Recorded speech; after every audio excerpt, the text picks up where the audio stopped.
Hi, this is Graphically Alex coming at you with all things fat related. If that's something that interests you, please subscribe. I'd love to have you. Today, we're going to look at the Body Grievers podcast. I want to go ahead and listen to this one. This one is about, I guess, plus size love. I don't know why, but I'm interested in this. I'm very interested in what they're going to say just because I've had my own struggles with this. And sometimes it helps me think of my perspective when I hear theirs. So I kind of appreciate these moments. But I want to just listen and see what they have to say about it because I know it's probably going to be kind of weird.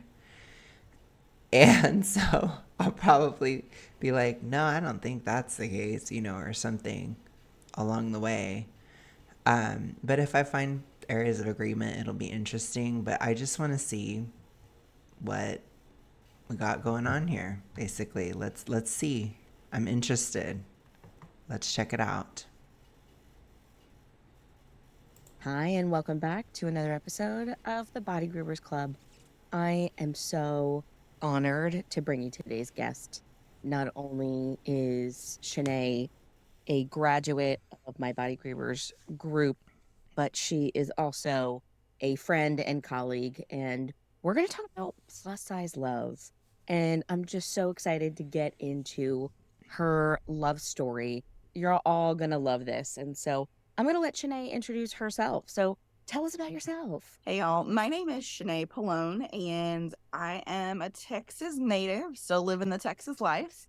And I work in healthcare here and really stumbled into body image work when I was pushed into it by confronting some of my own health issues. And in working to work on my own health, I discovered that it doesn't have to be the way my PCP said it had to be, and that health comes in more than one prescriptive way. Okay. Basically, I find it interesting how I guess I understand kind of getting defensive because there are things that I've gotten defensive about or whatever, but it's interesting to me how her tone shifted when she said that, when she's like, well, because I learned that, health can be at different sizes, basically, is what she's saying. And the tone totally shifted. So sometimes I wonder if I guess you guys can let me know your thoughts. Do you think that they actually believe what they're saying sometimes? Or do you think that they're just saying it? Because sometimes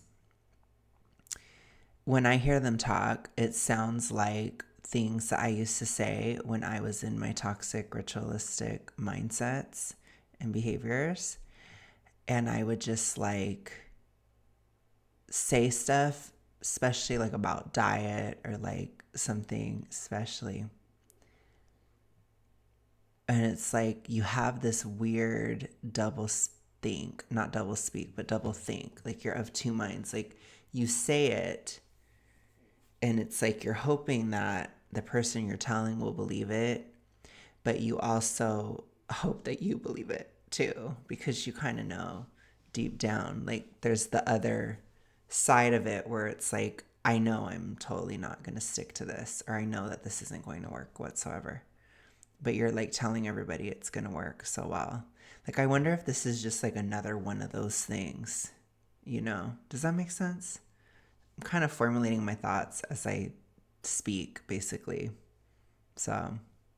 And through that, I found eating disorder dietitian and a therapist and an online community of folks looking to repair their body image. And that's how I met Bree. Oh my gosh. You've been with me. I mean, you did my very, very, very first group.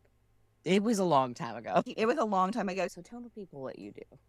I'm a nurse practitioner. And why we brought you on today is because we want to talk about, and you named this episode, plus size love. Backing up a little bit.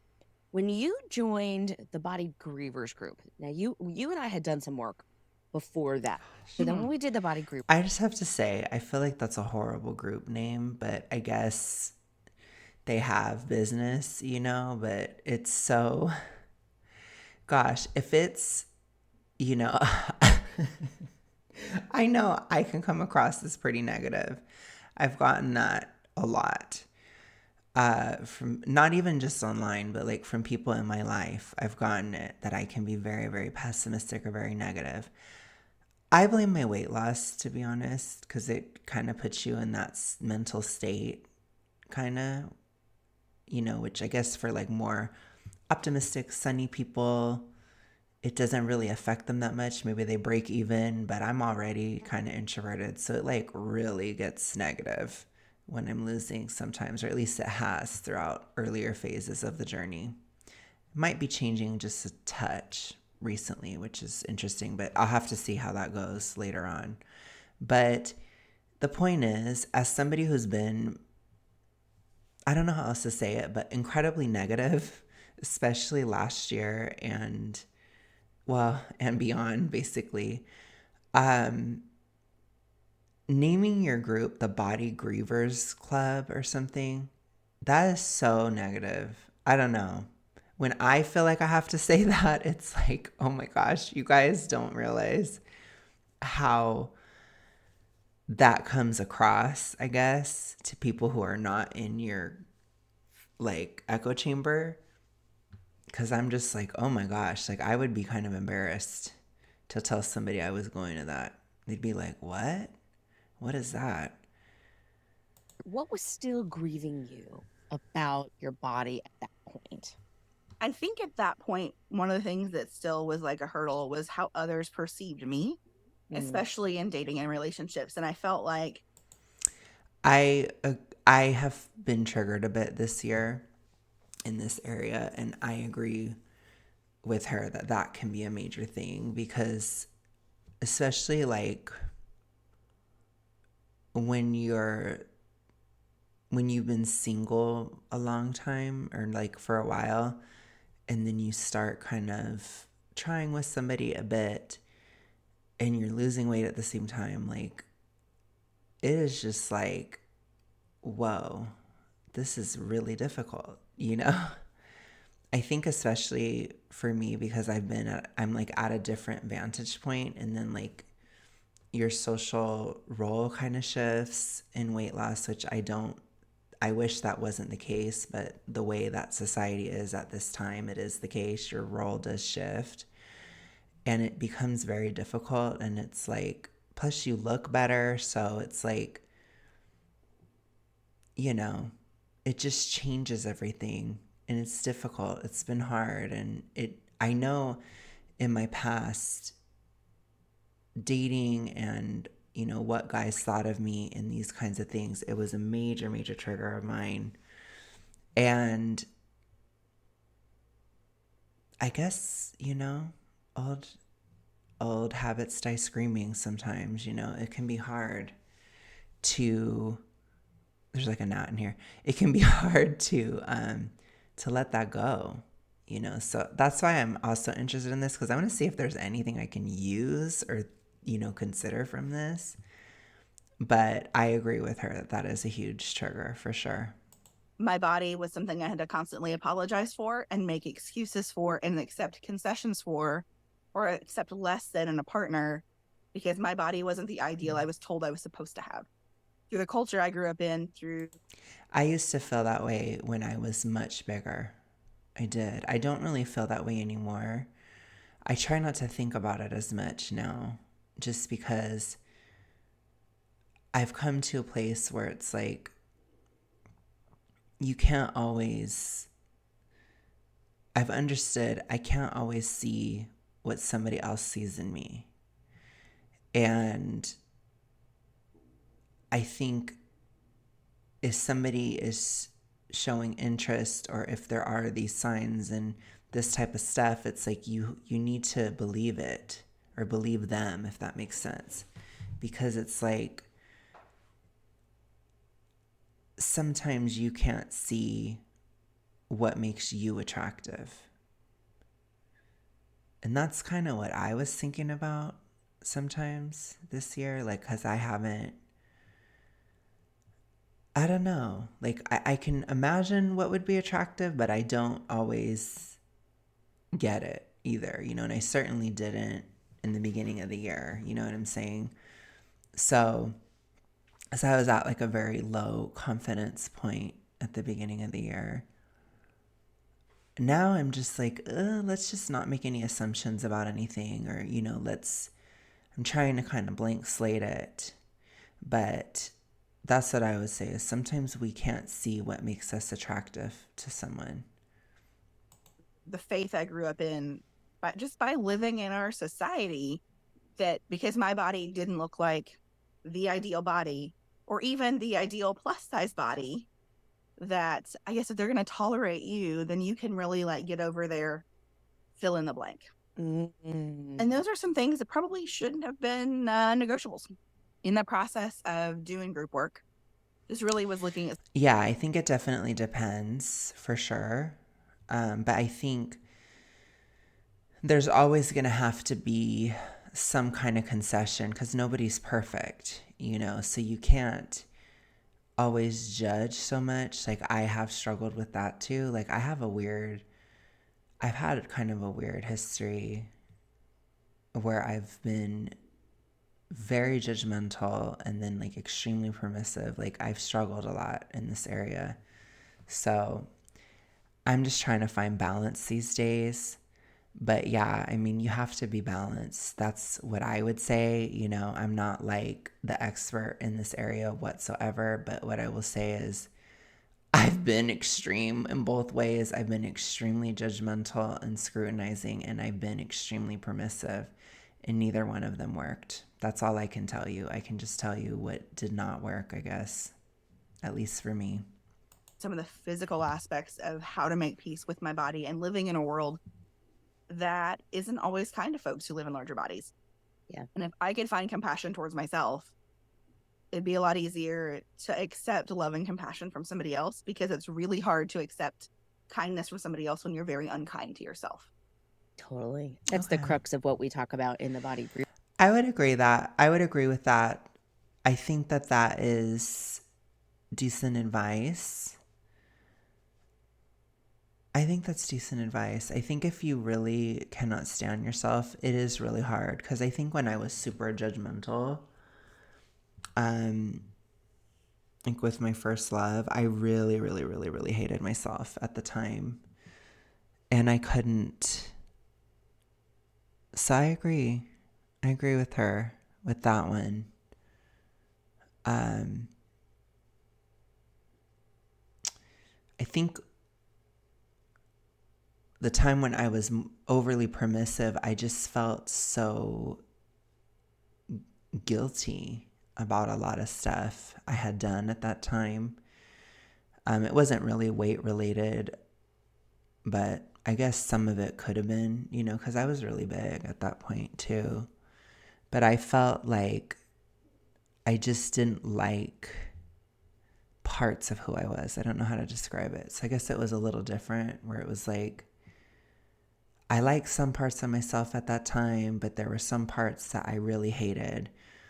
And I felt like I was so selfish, and I felt like I was so mean and so this and that, right? And I felt guilty for those things.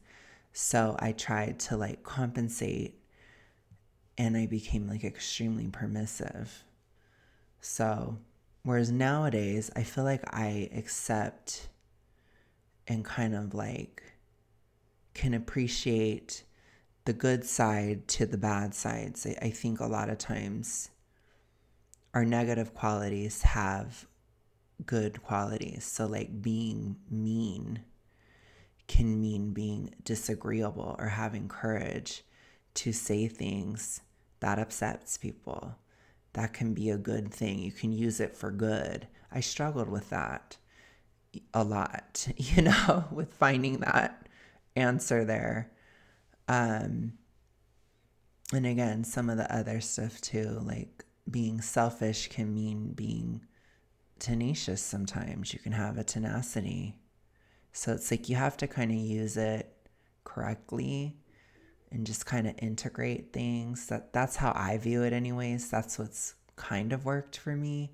I do think I'm in a better place now, for what it's worth. But I think so much of these body image discussions, they come from this idea of there's an ideal version of me out there in the world. And I think sometimes those qualities, which again, I definitely struggled with that in terms of toxic ritualistic behavior. I definitely saw an ideal thin self, but I don't think that always just sticks to that. I think it can stick to other aspects of yourself, that aren't necessarily going to change, but that you have to find the best way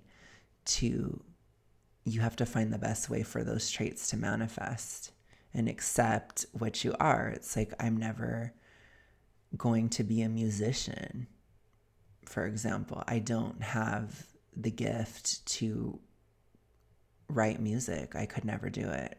It just does not exist in my brain. It's like there comes a point where we have to accept the talents that we have, or accept the aspects of ourselves that we have, and then utilize them correctly or whatever, rather than rejecting part of it and saying, oh yeah, there's this part of me that can be so nice and people pleasy, and I could get to a point where everyone could like me, and I could get to this point where I could act perfectly all the time, or whatever I was thinking, when I was way overly permissive. But that was all not true, And I think sometimes when we pursue perfection, you kind of get nothing sometimes. So anyways, and I think that can happen within weight loss too. Like when we pursue perfection in weight loss, you often get nowhere. You often don't have anything. So I think gray areas are super important for people that struggle with toxic ritualistic mindsets, behaviors, etc., because a lot of it has to do with extreme black and white thinking and rigid thinking, which unfortunately can also be reinforced hormonally through what I've called the hypo-Haes. When you're too hypothyroid, you get too much into a survival state. Your flight or fight is too strong all the time, so you always think black and white because of that, because it's a survival mechanism. Again, your body's not trying to sabotage you. Your body's trying to survive. So it's like, I think that those mindsets can be mental illness, but also it can be physical illness too. So it's difficult. It can be very difficult, especially when you have them happening at the same time. Grievers group, because I know from my own story of when I started realizing, wow, I am so self-critical. It is hard to even imagine someone else not being critical of me because of how critical I am of myself. And if you've always been self-critical, or you can't remember the last time you weren't, that's an old wound. It's a story that's going to keep playing until we acknowledge it, we bring awareness to it, and we change that story. And we were together for a really long time. But I remember there was a point, and I remember you come in a group and you just being like, I don't want to do the dating thing. Like, I'm over it. It's stupid. I hate it. I'm done. Do you remember that? I do. I can't say exactly when it was, but I remember expressing that sentiment because it had been a string of awful dates. Like, using dating apps, for anybody who's done it, it's a lot of work to like filter through, like, is this a bot? Is this a human? This person, are they just really unkind? Do they seem nice at first? Or you go on that one date and you think it's going to be great and they ghost you, or you realize that they only went out with you because they want to check the box on their list that they've dated a fat person, or accidentally ending up on a date with a fetishist who wants. So that's interesting that she's mentioning that, because I would think if you wanted to stay huge, that would be an option for you. I've always found that strange, and I'm not saying it's good to be objectified or anything like that. I don't think it's good to be objectified whatsoever. I don't think it's good, but what I'm saying is they get irritated when somebody likes them because of their fatness, which is so weird to me. like I said, if it gets dehumanizing or whatever, I can understand that angle. But it's like, I don't know, it's just odd to me. That part has always been kind of strange because I'm like, I feel like that's, if you want to be like super huge, that could be an option, or that's kind of like where you're headed, you know, with that kind of thing. But I don't know. Like, I don't want to get into certain things, I guess, but I guess what I'll say is for me it didn't bother me that much because I just saw it as a part of attraction. Um but you know, there's a lot of frogs out there, you know what I'm saying? So I think a lot of people are also into it and they don't necessarily say it because there is the mid fat curse, you know, where you're suddenly no longer big enough for those people and then you just have no one, you know, and that's kind of tough too. But I just, for me, it was like, and I know there are other YouTubers and stuff that have talked about this topic. I don't want to get into it that deep or anything because for me, it's not that deep of a thing. But it's like, I I just wonder, like, I worry about that incentive to stay fat because of that. That's what I worry about. Because again, like, I'm not a people pleaser, like, and there were certain aspects that were not good anyways within that situation. So it's like I would have never listened to like somebody wanting me to continue to gain weight or that kind of stuff. I just wouldn't have. But I think maybe deep down I knew. I don't know. When I think about this, it's like, gosh, like how dark of an experience it has been. You know, I don't know. I don't know if this is helping. I'm like, ooh, I don't know if I wanted to think about all this right now. Um, all I can say is at this point, I'm just really glad that that's definitely behind me. So, yeah. Wanted to watch me eat and wading through the muck and the icky feelings that go with that of this person can't see me for more than the body I present when I know I bring a ton more to the table, and realizing too that even my behavior, I was making concessions and compensations and overdoing it in other ways, being overly accommodating, being overly nice, overly flexible, spending way too much money to be enough because my body was something that they had to deal with. So I better bring something else really great to the table. Right. It's like that worthiness piece of, yeah, I exist in a larger body, but I am so helpful. I'm smart. I have all of these things. And one of the things that I continue to find with Yeah, it's weird. I never really had that. I don't know if that part just missed me or what. I used to feel like, I remember when I was in my super judgy era, which was like, you know, a long time ago, basically. I don't know what to say. I remember when I was in that, um, I remember thinking like later on when I was more in my super self-critical era, I would look back on my past and be like, what did I think I had? I didn't have anything. I didn't, why, like I saw myself as very entitled with how I acted in dating and with men and stuff where I acted like I was the shit and they weren't anything, even though objectively they had a lot more going for them than I did. And I just don't know why I felt that way. You know, like I said, I feel like I had such an extreme experience of like, I'm the shit, blah, blah, blah, you're not good enough for me. And then going to, I'm the shit on the side of the floor, like, you're way better than me. And it's like, I don't know.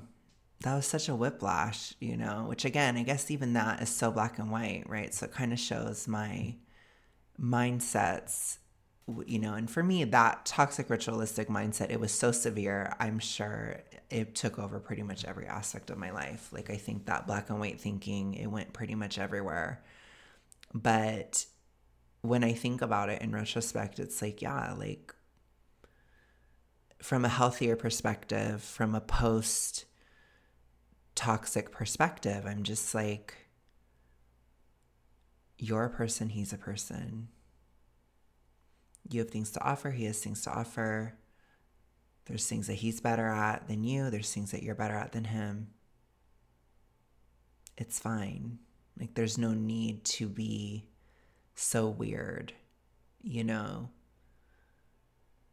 So, I don't know.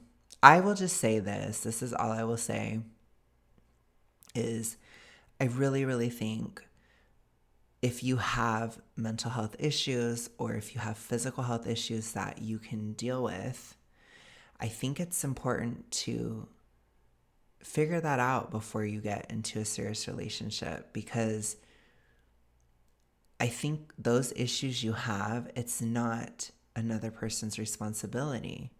And I think it's always important for us to remember that we're adults and we do have to take care of ourselves, you know, and those types of traumas and psychological problems and these kinds of things. Not that we have to be perfect, but I think it does have to be manageable. Like, I think about the fact that I was trying to date and get married when I had such a severe mental health issue at the time. And it kind of makes me cringe, because how the hell was I supposed to have any kind of realistic perspective when I couldn't even be realistic about something as simple as my diet or my weight? Because it takes a lot of self-gaslighting to sustain something to the level that I was sustaining it, to the severity that I sustained it at. It's like, gosh, if I was doing all that, there's no way I was going to see this other aspect, especially because it was a trigger. I certainly wasn't going to be able to see it for what it was. I was going to go nuts every time, and I did. You know, and it's like, I don't feel that way anymore. I don't have those issues anymore. And I am so grateful for that. I just worry about them on this podcast because they're still not being realistic about weight and the health connection to weight. And I feel like if you're not able to look at your situation or look at yourself from a realistic perspective, it could affect areas like dating. It could affect other areas, because if you're constantly denying reality, there's a higher shot that you're going to deny reality in other situations. Like, for example, really, really going on about a relationship that deep down you and all your friends and everybody knows is never going to work. I feel like when you're in that toxic ritualistic mindset, it is so easy to carry that same denial over to that, because it's like, it's a similar brain pathway, you know? It's like, it can just easily carry over. And I feel like that's what happened with me, because it was really, when it was really, really, really over, like to the point where I was having physical changes because I had not overeaten in a long time, like extended period. Like, I was getting towards, you know, I had gotten to 2 years into recovery. I started having physical changes, brain changes. You know, I was working through my hypothyroidism. It was starting to improve as well. So everything was improving. And that situation ended because I could see reality. And it wasn't just that, it was with everything. And It was very sobering. It was very difficult to kind of wake up. But ever since, things have been a bit more stable. You know, things have been easier, things have been better. Even though I was in such a horrible position in 2022, I could be realistic about that position and take the necessary steps. You know, when a friend suggested that I should count calories by the summer of 2022, I had seen that my health progress, it had not progressed in 3 or 4 months. Things hadn't really improved. And I had hit a glass ceiling in terms of being healthy at the size of, 375 pounds, basically. I had hit a ceiling. And I had started to heal enough where when that friend suggested it, I could consider it and then implement it. And then it was only a few months later, I remember I started that in August, and by November I was like, I think this relationship is going to end. I think it's going to be over. And then by April it was. But it's getting into further recovery, it helped in other areas of life. So all I'm trying to say, I guess the big finishing statement that I'm trying to make here is if you have a huge mental health issue, especially toxic ritualistic behavior, which is such a foundational thing to life, like how you're eating and stuff like that, it's so foundational. I would just really work on that and not worry as much about dating, honestly, because I wish I would have, in retrospect, I wish I would have really, really just focused on recovery when I was younger, because none of it was going to work that way. It wasn't going to work. And I see that now. But really, if you're struggling with this stuff, really focus on your recovery. You can get to remission and then consider dating after that, because it's very difficult on so many levels. Okay? Folks who are on a body grief journey, especially in my Body Grievers group, I rub shoulders with some of the smartest, most intelligent individuals I've ever met. Super educated. And then at the same time, they are also some of the most self-critical and self-doubting people that I've also ever met. Dating in a larger body is hard because we have to weed out the people who are fetishizing, the people who are just there to be cruel. And I don't know if you've experienced this, but I certainly have, of people matching with me just to tell me that my body is disgusting to them. Oh my God. And so I want to hold space that That's harsh. That's very harsh. That hasn't happened to me.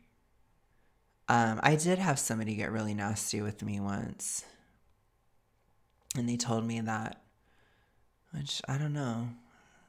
In some ways, I don't know if he was real or realistic, but he told me, this is just a random guy in my dating app era, which was a horrible era. We talked on the phone, and he literally told me that I was delusional, that I was a loser, and that I needed to lose weight immediately. And I was like, oh my gosh, that's pretty harsh. It didn't help, for the record. It didn't. dating, especially as a fat person, is hard. And just because we haven't had success with it doesn't mean that it doesn't happen. And that is where your story comes in, because you are evidence that it works. So tell us a little bit about finding the love of your life. Well, it was 2020, early September. We were wrapping up a group working together, and you told me about this app that was gaining popularity in the United States. I've heard of that before. Meh, not going to do it. And I decided one day, okay, fine. I will try again. I think I can do this. I've taken a break, and I feel like I'm ready to do this again. I was hopeful that the world may be changing and we could go back out in the world again. And so joined an app. I've been on the app a couple weeks when And there was this one of this guy with one picture, shoulders up, wearing a ball cap, very sparse profile. I was like, oh, he looks nice. Sure. Swipe whatever direction it was to match. And later that day, I get a message through the app.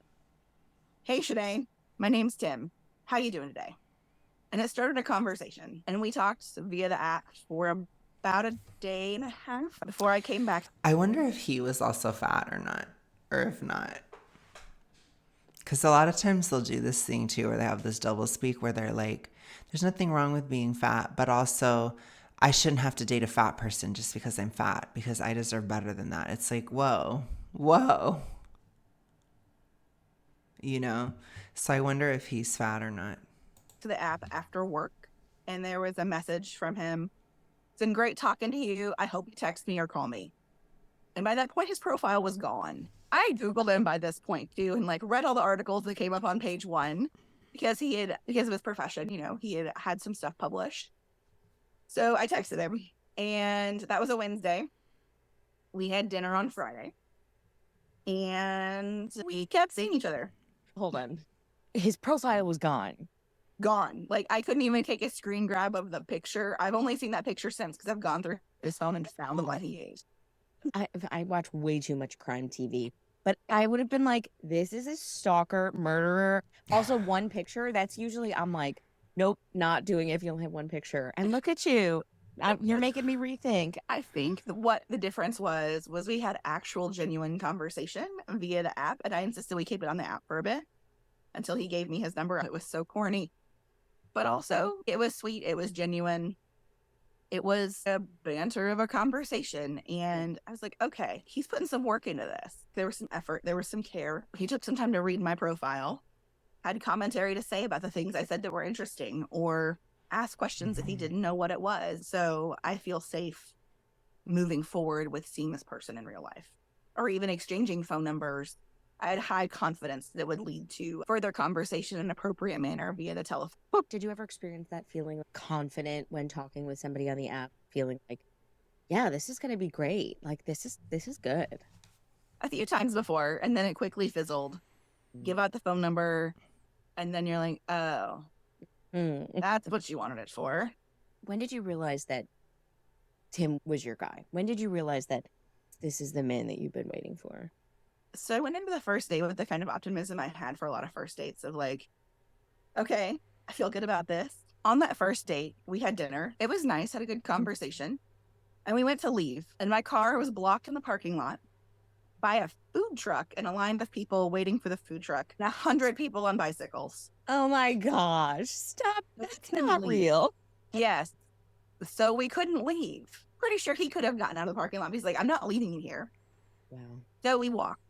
We walked around the shopping center. It's pedestrian shops and places to sit and chat.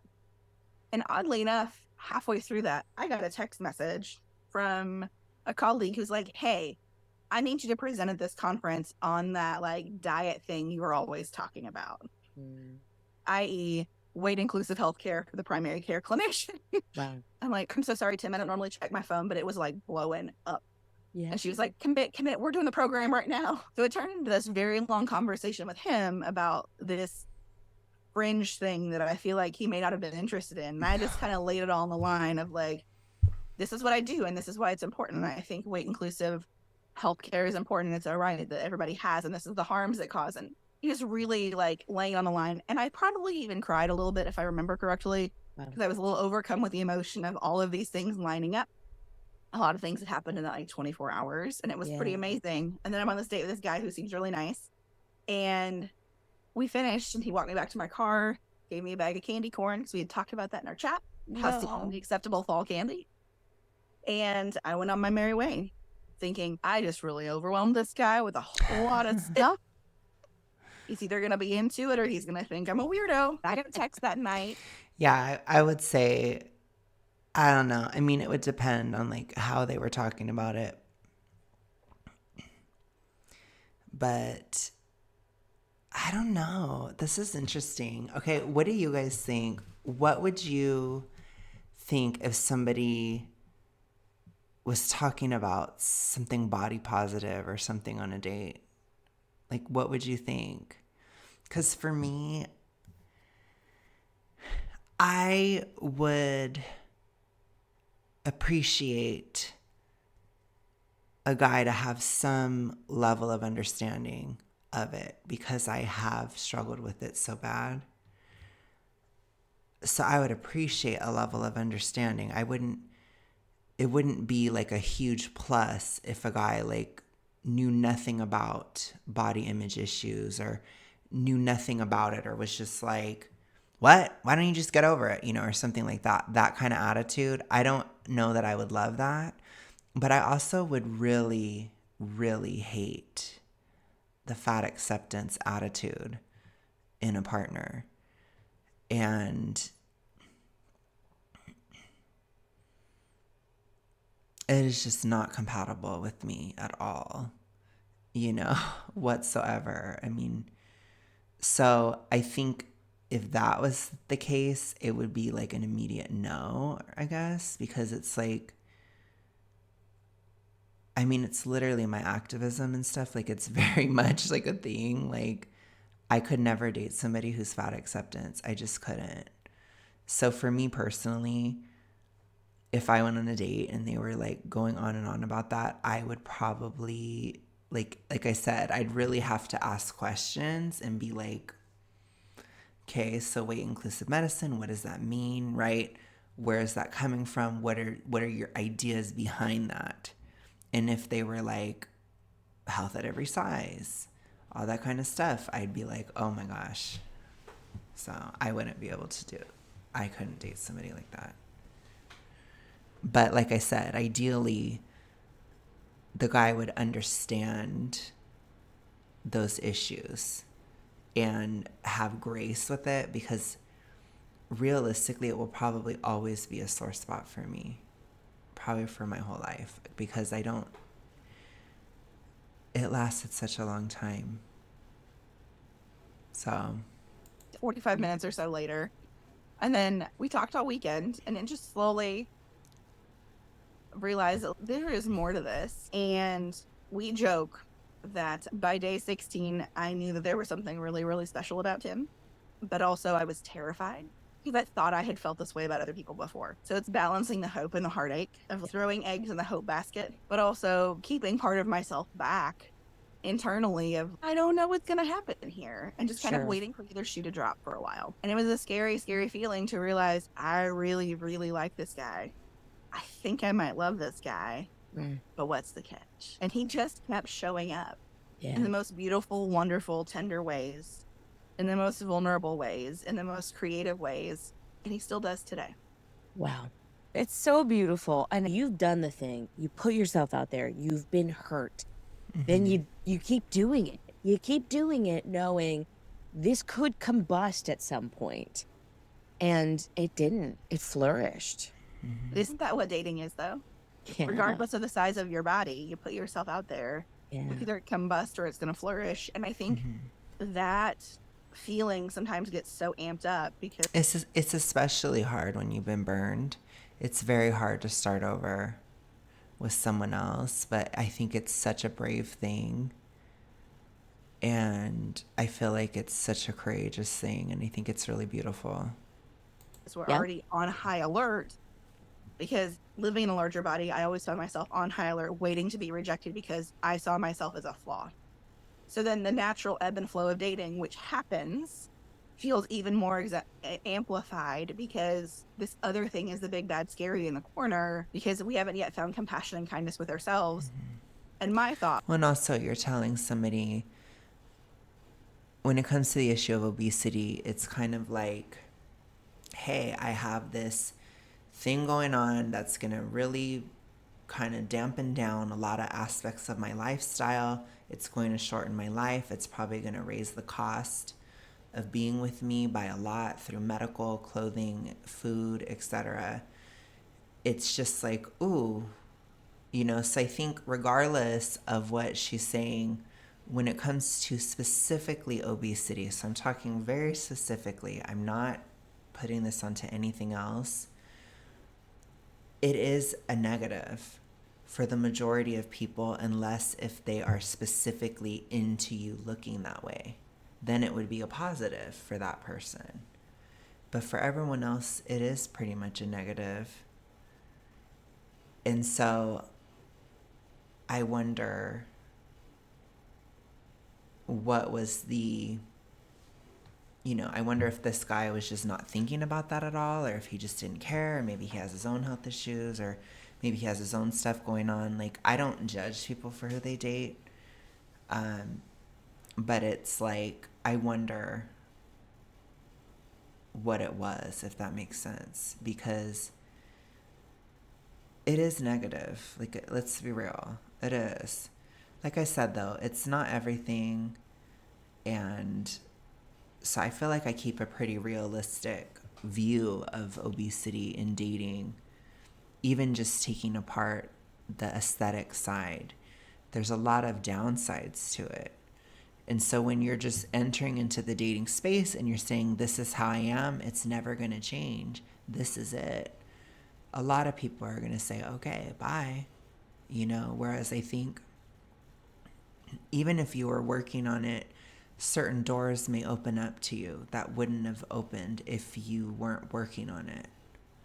Because it's, with a lot of people, it's not always just that, oh, you're just not aesthetically it right now. It can be like, oh, I'm attracted to you, but there's all these other issues that could come up down the line because of your size. And so I can't commit to that unless if you're working on it and all that stuff. So it can be challenging, I think. I think dating and weight loss is really challenging. I think it's hard. Was they rejected me because of my body. No, there were a few people that I met that were lovely. We just weren't a good fit for each other. We had fundamental value differences. We wanted different things in life. And it just ended. And that's okay. But that's what relationships are. Do you think that he wanted her to lose weight, or he wanted to lose weight or something? I wonder. Because I don't know for sure, but I wonder if that did contribute to my split. But if it did, I have zero regrets. Period. So I think I knew too, like towards November, I was like, I'm losing weight and it's going to stay off. And I wondered if that would bother somebody, November 2022, I was wondering, and I even had to ask. And I feel like if I had to ask, that's bad. So I should have known, and that's where I get kind of mad at myself. But when you build your whole life around a state of being that deep down you don't necessarily believe you're ever going to get out of, deep down, when you do decide to get out of it, everything's got to change, because everything is based on that. And even how I viewed relationships, it was viewed in survival mechanisms and in health issues, and I had to create this entire matrix to manage the layers and layers of illness that I had, physical and to a certain extent mental, although it was mostly physical by the time it was like, post 2020, it was mostly physical at that point. But to have that go away last year, it definitely opened my mind a lot. And going into this year, my mind has opened so much, and I feel like much more balanced in the way that I view people, where it's not like you're so much better than me or you're so much worse than me. I just see you as we're the same, we're equal, basically, which I think is a lot healthier of a mindset. So I guess we'll see how it plays out. I'll let you guys know if I find somebody new, or, if it works out with a certain somebody. I'll let you guys know, I guess, but, Yeah. I had done a drop-in Q&A on fat love and dating. And one of the questions that was asked me was like, what's like a safe way to like date where your body isn't necessarily going to be criticized? And I was like, I don't think that exists, right? Safety is a construct, and there is a vulnerability in dating. And what I said I would rather people do is create a plan that in the event somebody is a jerk or somebody does accost you, that you have the tools to move through it. And I know for myself, I waited for so long to just do the thing. I kept waiting to date until my body changed. And when I realized my body isn't going to stay in that quote unquote changed body. So every time I lose weight, I'm like, False. okay, now I can do it. I had to either not do it and just be okay with that Wrong.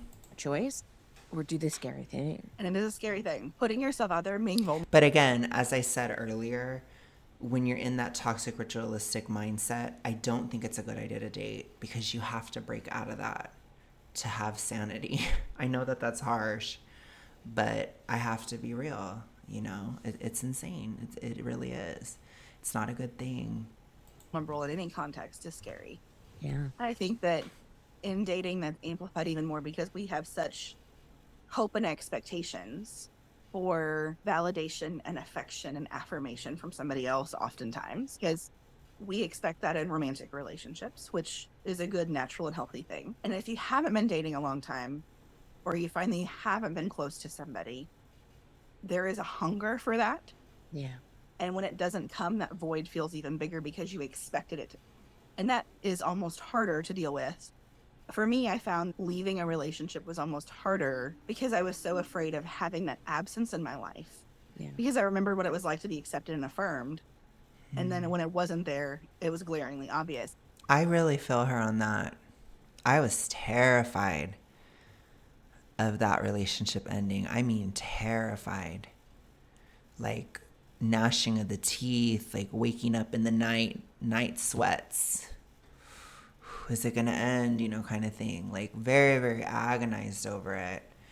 But when it finally did end, for me, there was a bit of relief in the uncertainty of it ending.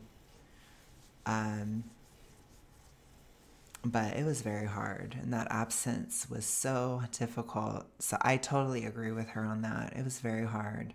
And it overlapped with my mid-fat era, so that was really horrible. Which in retrospect, it's like, you know, I think I said in one of my videos, I was like, it was so awful to go into mid-fat right after getting dumped. But it really helped me reevaluate everything. So I think it was kind of divine timing. It was very good that it happened in retrospect at that time because I couldn't rebound. I couldn't just jump into something else. I had to really sit and think for a long time and process what went wrong and process all the different aspects, which for me, I realized a huge part of it was the fact that I chose the person. It started when I was in one of the worst spells of my toxic ritualistic behavior ever. So it was a very shaky foundation. So it kind of makes sense, you know. And at this point, I have peace. I've moved on. It's fine. I do talk about it, though, because it can happen. You can get dumped when you're losing weight. I mean, we have to be real. It doesn't happen to everybody, but it can, you know, and it's okay and you'll survive. And I hope I can be a good example of that. I haven't, you know, I'm not in a new relationship yet, or I'm not getting married and all that. I'm not doing all that yet, but I hope I will. And I hope I can be an example of that too, you know, because it is scary. It is. You know, I was terrified last year. It was so just, it was so hard. I don't know how else to describe it. It's so hard. It's hard to get over somebody anyways. So it was rough, but I'm fine now, which you guys are seeing me a little happier. Little bit. Tiny bit. But yeah. It's like that feeling when you jump in a It's so funny too, because a lot of you guys started watching me after I got dumped. So it's kind of like, A lot of you guys don't know me as like anything other than being super somber and sad all the time because I got dumped. So it's like I'm over it now. So I feel like there's a little bit of a, you have to kind of get to know post breakup Alex, you know? It's that kind of thing. Culture, you lose the weight and all of a sudden everybody notices you and they're really, oh my God, you look amazing. Yeah. And then if you gain the weight back, that goes away. And that sinking, awful feeling is magnified in the context of a dating relationship because you're so close to somebody else. You are progressively and appropriately opening up your life and your heart to them. And it feels like such a much deeper personal wound because they know you. Yeah, it's almost like, okay, now they accepted your body and then they got to know your personality. And then they were like, yeah, this isn't working. It is rejection. And what I can tell you is even just not from a dating perspective, from a personal perspective, rejection is hard. Not being chosen or it not being a good fit, it's gonna hurt. But there is no relationship, there is no safety from not experiencing rejection. And what the key is being able to maneuver through when you experience that. And it's hard not to take that personally. And I think especially, I think that's good advice. See, there's some good advice buried in this. as folks in larger bodies, there are more stories about why that's happening. I want to keep it realistic that, like, I'm sure that the relationship you have with Tim has not been only sunshine and rainbows and butterflies. I'm sure there have been hard times and there have been things as a plus size couple that I'm sure you've had to Okay. experience that are hard. Sounds like they both are. Yeah. I think one of the beautiful but also That's fair enough. difficult things has been in that year that Tim and I met, we traveled a lot because we could. We were in a place that we could travel, but having to navigate airlines and airplane seats and buying an extra seat and asking for accommodations in places to get accessible seating, making sure that we were comfortable and safe in the places that we went, in theaters and stadiums and restaurants. And it's not always comfortable. Yeah. But what I will say is the experience is always worth it. Yeah, so I look forward to that not being an issue at all in my future dating, in my future love ventures. I look forward to that not being an issue whatsoever because that aspect is difficult as well. Very difficult. The physical realities of everything. It's tough. How great was that ball game where we got really good seats and we got to like enjoy our team do their thing? There's nothing like it. But yeah, it was uncomfortable to tell the usher, yes, you put us in accessible seating, but that folding chair is broken. We need a chair that actually is not broken. Please. How can I help you? Help me get a chair that is not broken. So yeah, those things are tough and tricky. And that plays even into like when we started doing wedding stuff and the amount of labor it took to find something to wear on my wedding day or to find and tailor a suit for him because my husband also lives in a larger body. And so all of those things aren't without the labor. It just makes it sweeter on the other side. That doesn't mean it didn't suck in the middle sometimes. That's a good mindset to have. I think maybe for them it helps to have the same struggle so they can like kind of vouch for each other in a way. I don't want to be literally weighed down by it, and I don't want to weigh somebody else down by it, if that makes sense. But I'm sitting here truly looking at some of my wedding pictures, and I am so grateful we put the work in. It's for both of us to wear something we loved and that we were comfortable in, and we put the effort in, and we had the privilege of being able to have the resources to be able to do that. It was a beautiful day. And Nice. you asked me to officiate your wedding. I mean, I still can't believe that happened. But what made you ask me to officiate the wedding? I can't remember if Tim or I suggested. I feel like he did. It started as a like, well, who we're going to get to marry us? Well, Bree's kind of the reason I met you. And I hadn't really ever met her in person. So, I mean, I guess this is a twofer. Yeah. It's such an honor. Did I tell you that Tim pulled me aside the night before the wedding? I saw you two talking, but my head was like deep in fix it, decorate land. Honestly, your whole wedding was like, it just was splashed with Shanae. Like, I didn't know Tim, but I knew you. And I was just like, this is so personal, so thoughtful. It was so beautiful. So the night before your wedding, I'm meeting you in real life for the first time. And I met Tim for the first time ever. And he pulls me aside and he goes, hey, I know I don't know you, but he said, you are so important to Shanae. So that means that you're important to me. And I just have to thank you so much for whatever you did to get her to do the thing, because I'm so grateful to have met her and I can't wait to get to know you better. I legit started crying. I've known and loved you for so long that to be able to see somebody else see that in you and want to protect you and want to advocate for you. Yeah, that's great. I think that's really sweet, actually. I don't have anything negative to say for once. Just kidding. I will tell you that your wedding was one of the things for even myself to be like, hey, just because you don't have evidence that this happens a lot doesn't mean that it doesn't happen, and it can happen for you. And I can tell you till I'm blue in the face. I know that you are worthy and deserving of love, and you are smart and intelligent, and somebody is going to benefit from being in relationship with you. And I also just want to normalize that there's no shame in not doing the thing. What I don't want people to do is not do the thing because they think it can't happen for me. Those are two very different things. Yeah. In my long history of online dating, most of which was not fruitful, I frequently took long breaks because I realized it was putting me in a bad place mentally. Lily Womble, Date Brazen, says that online dating can be abrasive to your nervous system. And so that if you have trauma every time you're going on to those dating sites, then maybe we take an intentional break. But it's not taking an intentional break. And what does it look like to connect to yourself?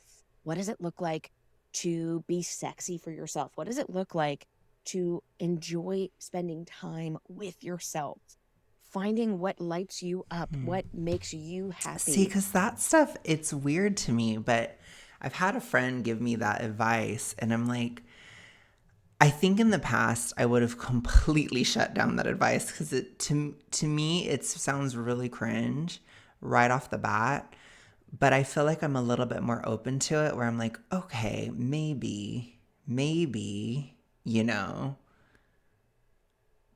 like seeing what's sexy in yourself kind of thing. It's like, okay, like it's really hard for me to fathom that, but you know. If you're not doing it with someone else, that's fine. Do it with yourself. Don't put your life on hold because you don't have a partner. What are they talking about here? I'm just kidding. You don't have a date.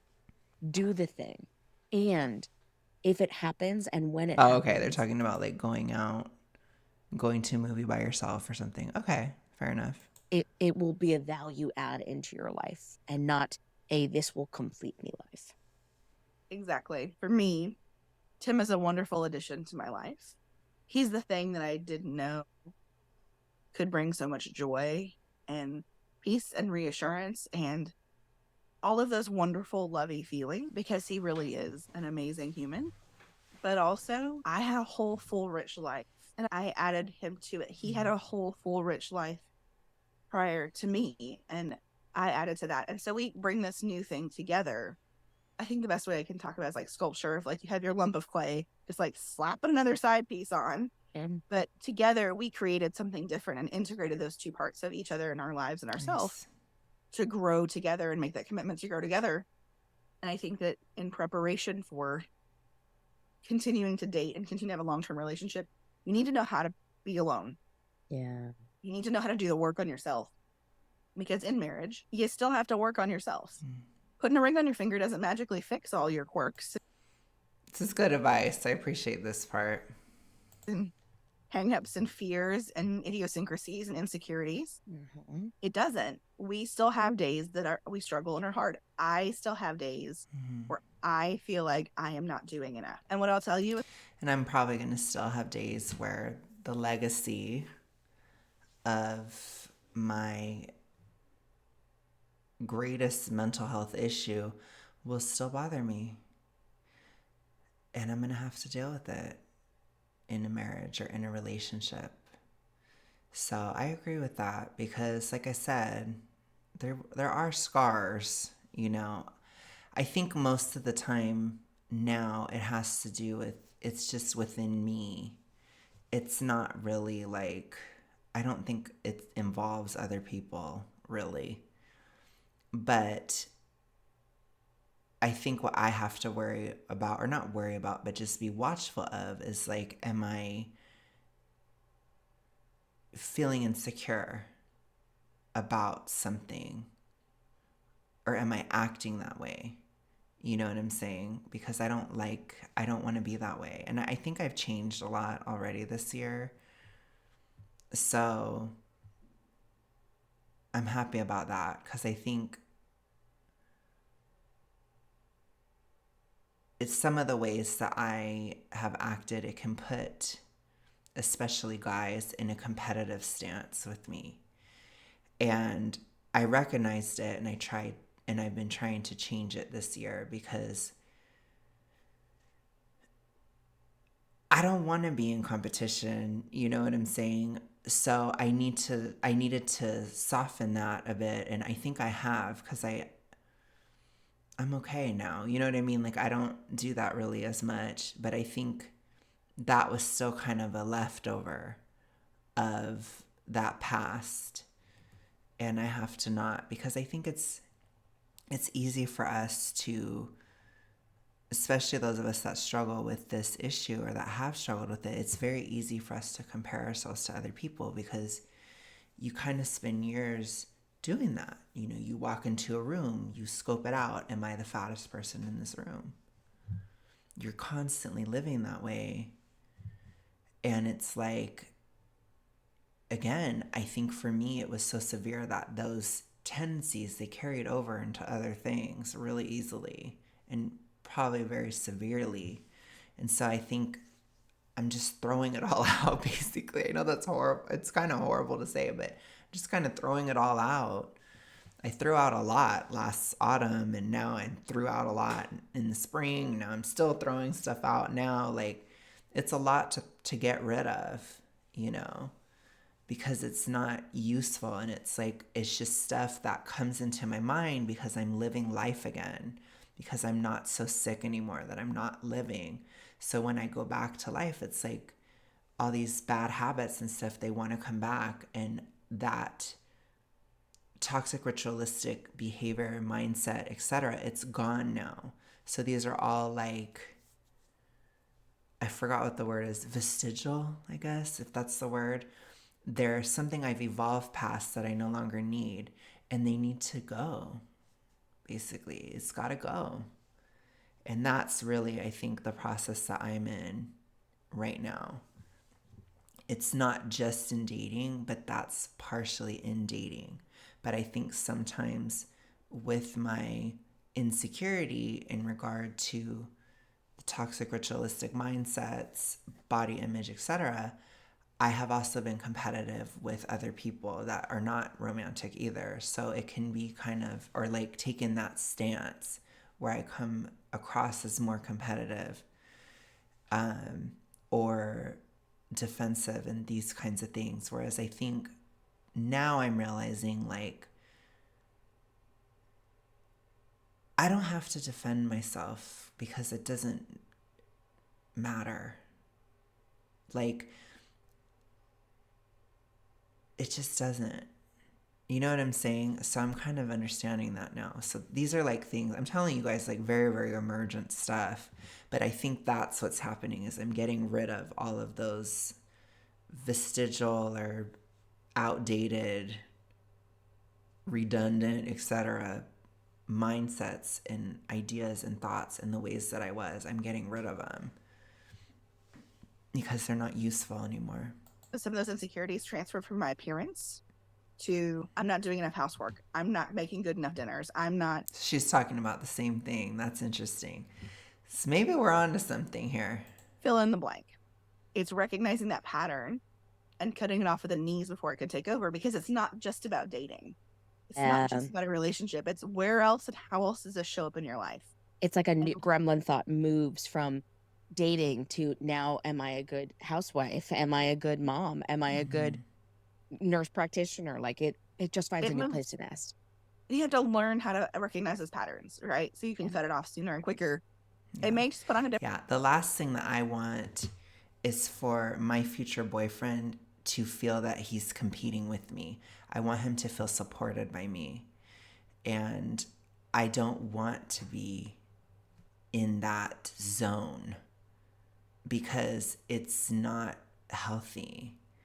And I've struggled with that, like I said, for a lot of different reasons, because that comparison, it can carry over into other aspects. And I don't want that for my future boyfriend. I just want him to feel supported by me. So those are things that I definitely plan on integrating and doing. But yeah, it's been a process because I have made mistakes in my dating life. Since I've been single, I've made mistakes where I've continued certain patterns that I didn't want to continue. So I'm not doing it anymore, but I think you kind of stumble around in recovery and you just see these things and you're just like, so that's kind of what I'm doing. But I'm doing that with everything, including everything from romance to finances to relationships with family to friendships to YouTube to all of it, everything. I'm reassessing all of these things. So it's just the work of recovery. It's so beautiful. It just keeps on giving, it keeps on going, I guess. Different costume, but it's the same gremlin. It just pops up in like whack-a-mole. Somebody's up. Exactly. And that's the work. That's the body image excavation, or the dig as we call it here. I'm going to make sure to keep doing that work because there's a lot of work post-recovery too. And there has been. It's been a lot of work. But, I remember in your vows to each other, one of the things you said was, we're going to have a family, however that looks. And did you know that you guys were going to have kids? We knew we wanted kids. We didn't know how those children would come to us via adoption, foster, biological birth, surrogacy. We just didn't know for a variety of reasons. Health, finances, family, otherwise. And we were very much open to however kids came, they came. Child or children, I should say. Yeah. 3 weeks after our wedding, we were on webinars learning what it would take to be foster parents. Wow. Because that was something we knew we were interested in and we wanted to do. That was something we were in the process of doing when I found out I was pregnant. And to say, like, found out you were pregnant in a large body. Right? In a large body, and that's a whole topic in and of itself. I'll have you back for another episode. Yeah, pregnant Yeah, that in a is a larger different body. topic. Who had told she probably wouldn't be able to have kids. Like, literally every time that I would go to the doctor, it'd be like, but if you're going to want to have kids one day, you're not going to be able to do that in a large body. And It's just riskier. That's all. Are evidence that that is not true. Fat bodies get pregnant all the time. Amen. And going through a high-risk pregnancy and birth itself, where you don't get to but it was high risk. be in control really of a whole lot. But you do get to use your voice to advocate for yourself. And learning how to confront that health anxiety to realize that health I'm glad it worked out, for the record. I'm very happy. Doesn't look like one prescriptive way. And you can't judge somebody's health just by simply the way that they look. And health is so much more than a number on a scale or a single lab value. It may look different. It may be different. You may need different things. But that doesn't mean you can't have a safe, healthy pregnancy. Doesn't mean you may not have a baby on the other end. That doesn't mean you won't have heartbreak in the middle of miscarriage or infant loss. But I wonder if she's going to keep having those whack-a-mole moments. I hope I get out of it eventually. Jeez. But I wonder if she'll stay in it because I don't think she's out of that toxic mindset as much as she thinks she is. All those happen to straight-size people too. That is the continuum, the mystery of human procreation, that we have so little control over it. But it's wonderful. And this body, this present body I have today, has seen me through some stuff. It let me meet my amazing husband. It lets me do my job every day. The body I walk down the aisle in is not the body I have today. The body I had 16 weeks ago before I had this baby is not the body I have today. but this body's done a whole lot of good work. I live my life today in this body today, not the body I think I'm going to have later, because it's never static. It's always changing. I think that can be good advice for sure. I agree with aspects of that. Like, I think of it that way in terms of weight loss. Like, I'm trying to stay rooted. I talked about this in my comments, but I had like a body dysmorphic episode last week, and I don't know if it will continue, but it was just one time. And that was tough, you know? So it's like, I'm going to just keep going, and I'll keep you guys posted on that. But it's like, yeah, it's still, there's some sore spots, you know, definitely. If you could leave listeners with just a final thought on. So it helps me to think of my body as my body is the same body all along. And through weight loss, this is still my body. I think that may help me. So I appreciate that perspective. Plus size love on doing the scary thing in a large body. What would you leave folks with? It can be hard. It can be scary. It can be wonderful. It can be everywhere in between. But I think it's less about the outcome and more about the journey. Because what did I learn about myself in the process? What did I contribute in the process to others? Is it hard? Yes. Is it worth it? Yes. The body that you're in today is the body that takes you everywhere, that loves you and holds you and cares for you, that you live your life in now. And life happens today. Don't let it slip away too fast. And I would leave folks with, it's both and. Like, it is hard to date, fall in love, get pregnant, have a baby in a large body, especially in facing like medical fat phobia. And it happens a lot more than you think. Don't think of yourself as the exception to the rule. This can't happen for me, but instead think, what if this could happen for me? Shanae, I love you. I love your family. And I'm so grateful for your willingness to talk about this. Thank you so much for being on the podcast. Okay, very interesting. Thank you to who suggested that. I appreciate that. Let me know what you guys think. Always love your comments. I will talk to you guys again soon. Have a good rest of your day, night, whatever. Peace.